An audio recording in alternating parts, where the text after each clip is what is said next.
The motor scooter stalls in the middle of Checkpoint Charlie, on purpose. While the East German border guards watch a young Austrian fuss over a dead engine, he is doing something else entirely. He is measuring their barrier. The steel beam that closes the last gap in the Berlin Wall hangs just under 1 meter above the road. Everyone else at this crossing sees a barrier. He sees the space underneath it. His name is Heinz Meixner. He is 20 years old. He is Austrian. And the two people he loves most in East Berlin are about to be folded into a rented convertible. His fiancée, curled into the gap behind the driver's seat. Her mother, wedged into the trunk behind 30 bricks, because 30 bricks will stop a submachine gun round. On a Sunday night in May 1963, Meixner is going to drive all 3 of them under that barrier, without stopping, without exit papers for the women, and without a windshield. The guards will have about 3 seconds to raise their weapons. He has done the arithmetic on that too. It's Tom with Forgotten Europe.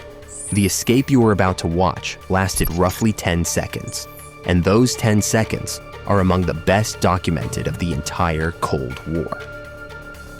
West Berlin radio had the story on tape so fast that you can still listen to it today, in the archive of Deutschland Radio.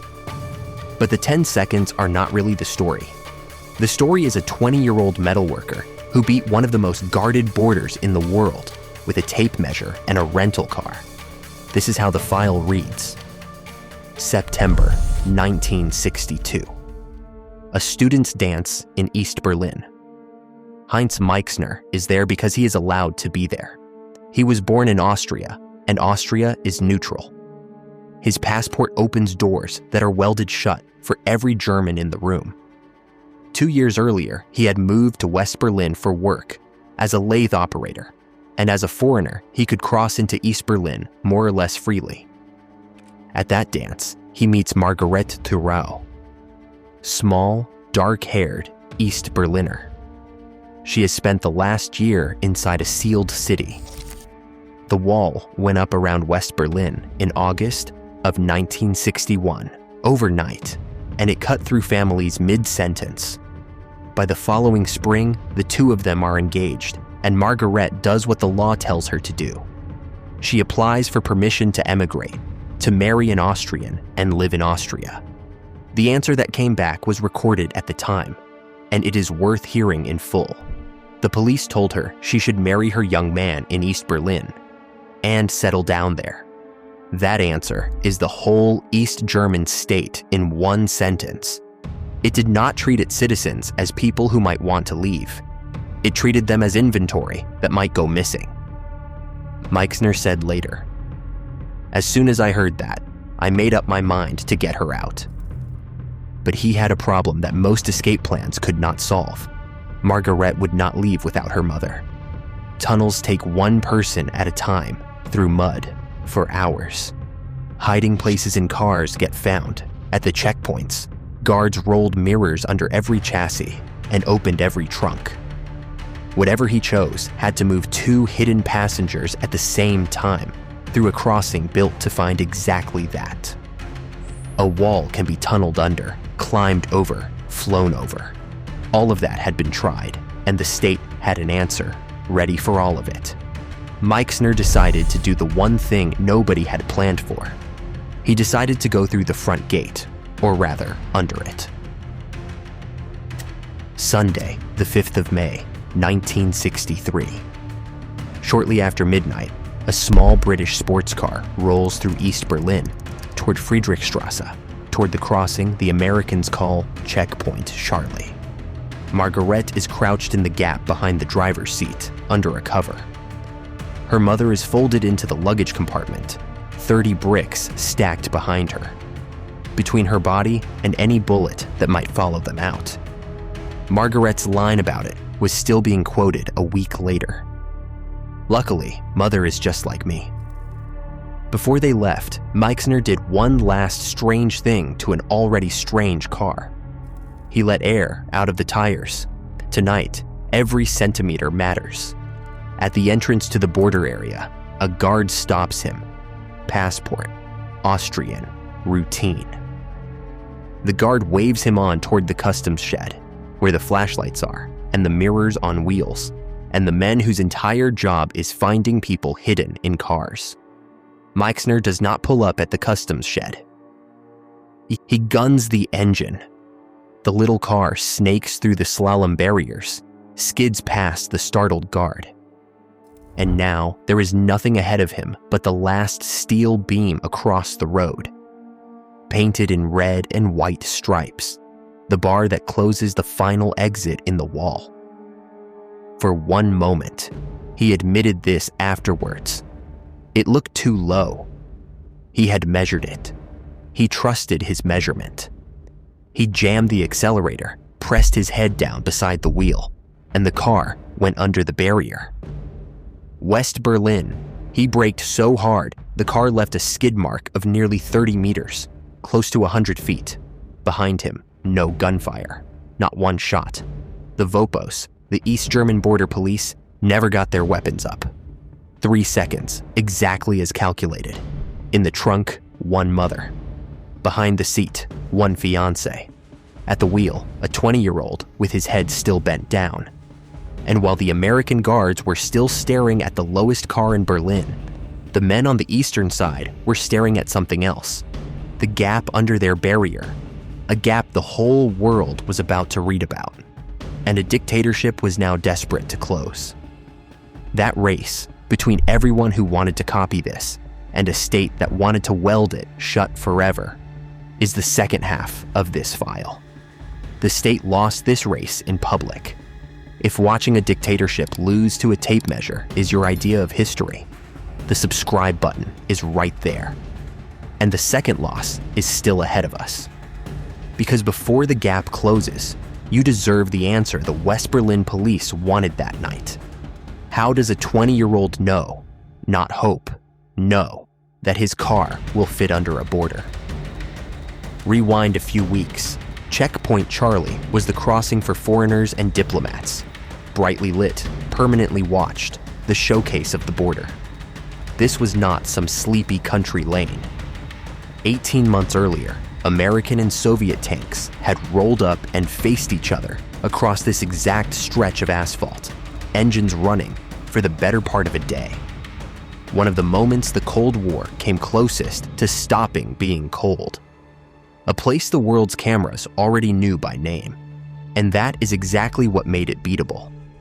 The state aimed all of that suspicion at its own citizens. It expected forged papers, false floors, people strapped under trucks, the crimes of the desperate. An Austrian on a motor scooter with a valid passport and a legal reason to cross was scenery. So Meixner used the one surveillance tool the state could not confiscate, his own eyes, legally inside the border strip, again and again.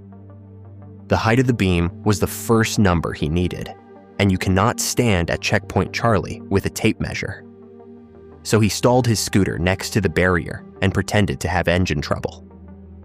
While the guards watched an annoyed young man fiddling with a carburetor, he took the measurement, just under 1 meter, his working number, about 95 centimeters.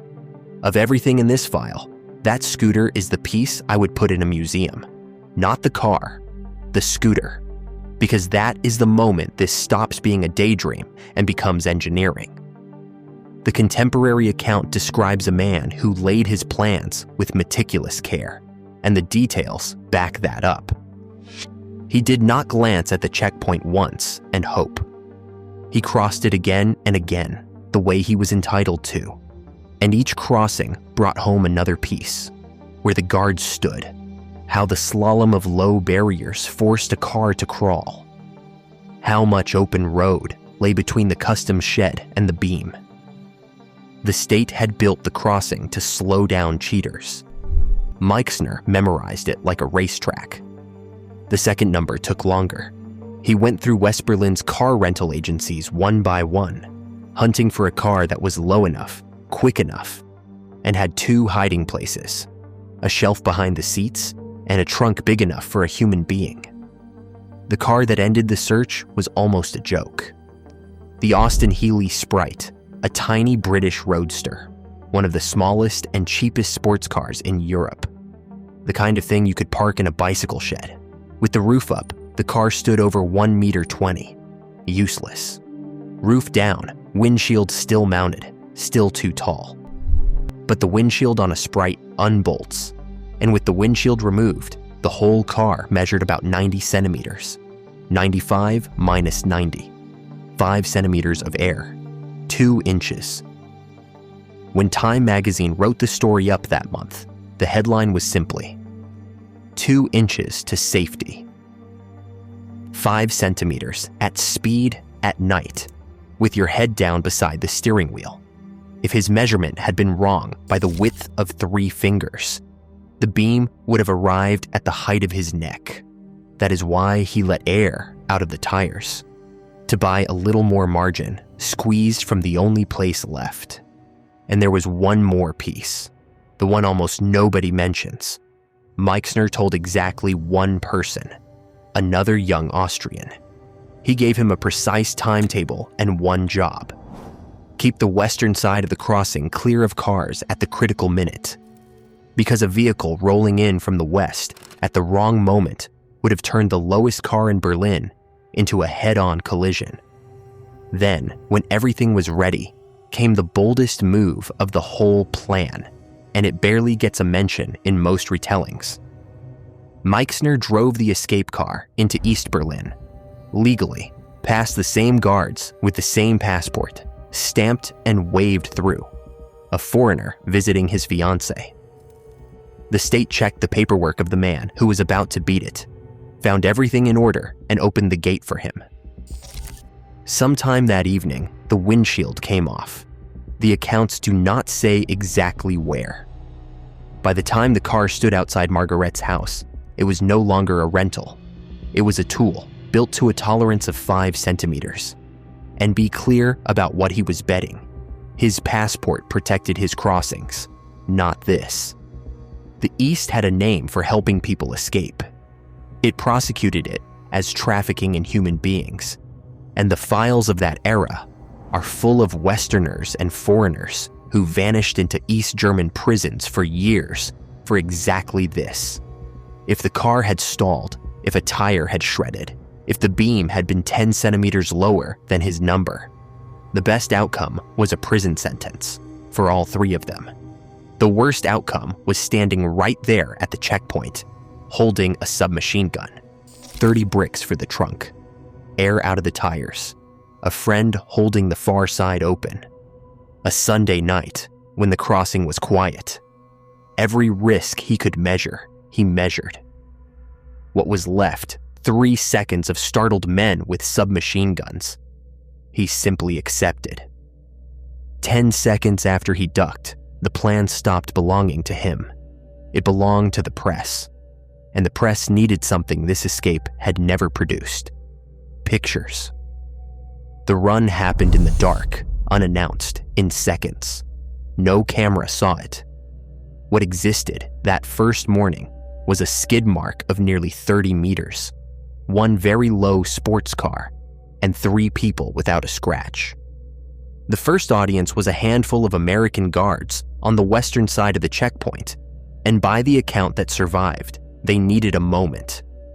A car with no windshield had just materialized out of the dark, still carrying its driver bent double, and then a young woman climbed out from behind the seat, and then from the trunk, from behind a wall of bricks.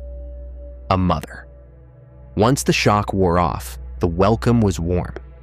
The West Berlin police who took the report were described the same way: startled, then impressed. West Berlin's radio moved first.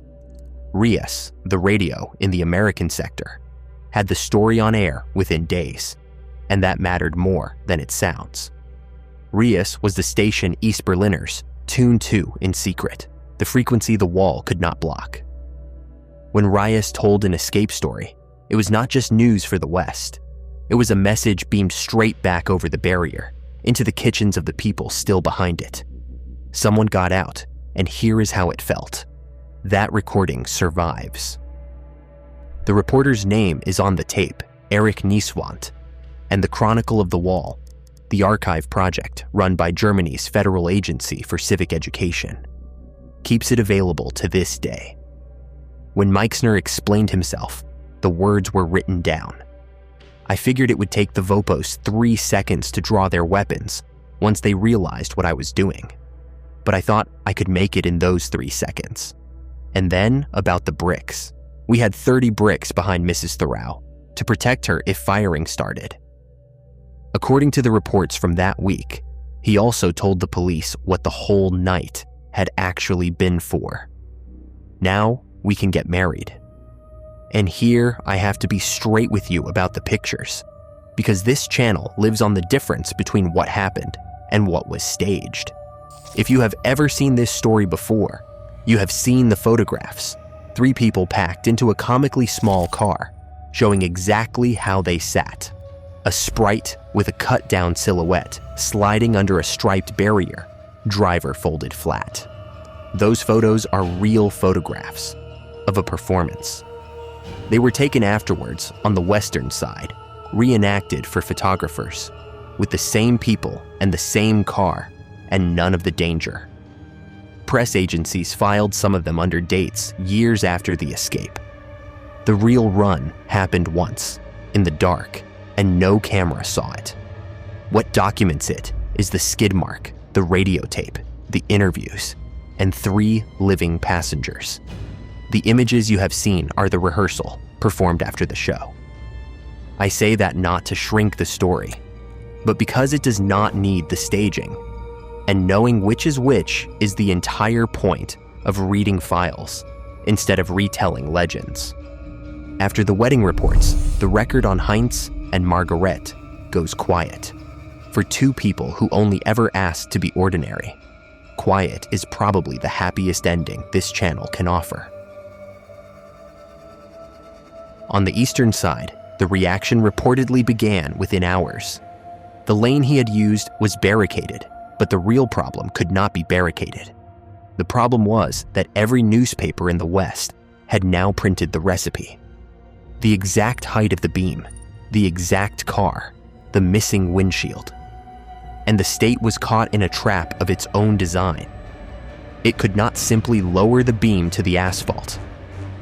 Checkpoint Charlie existed so that diplomats, soldiers, and foreigners could drive through it every day in ordinary cars.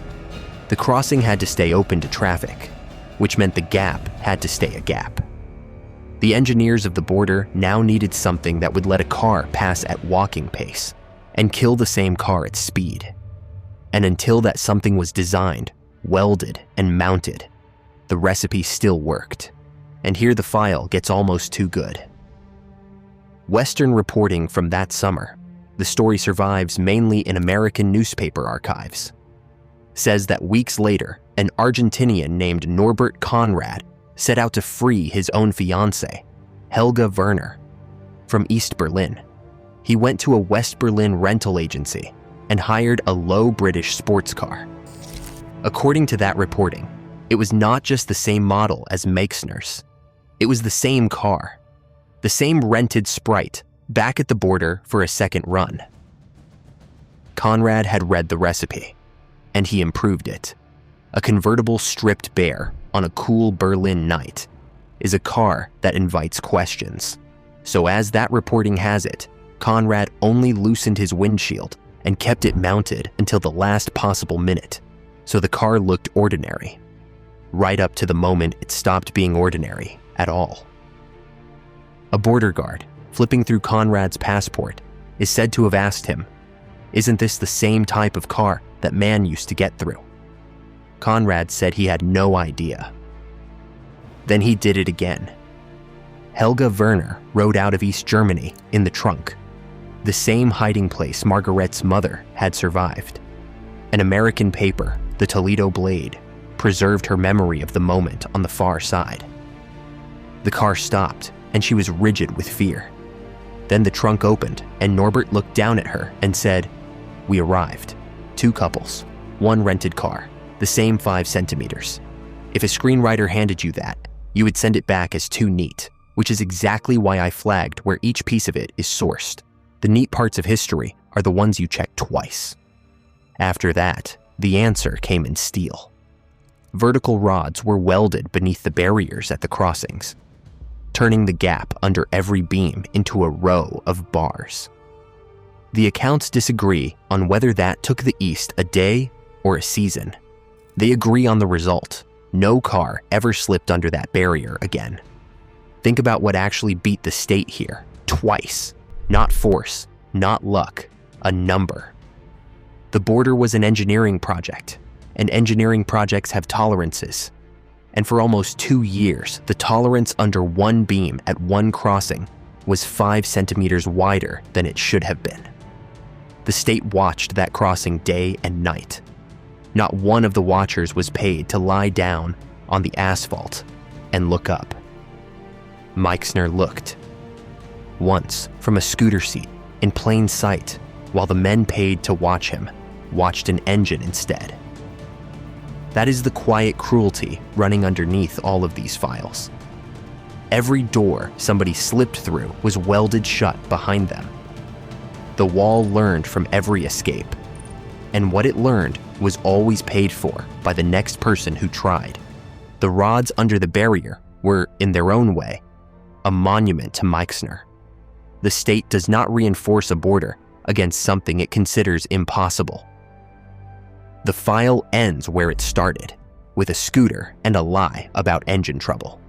A young man crouched over a machine that has nothing wrong with it, stealing a single number from the most controlled 100 meters in Germany.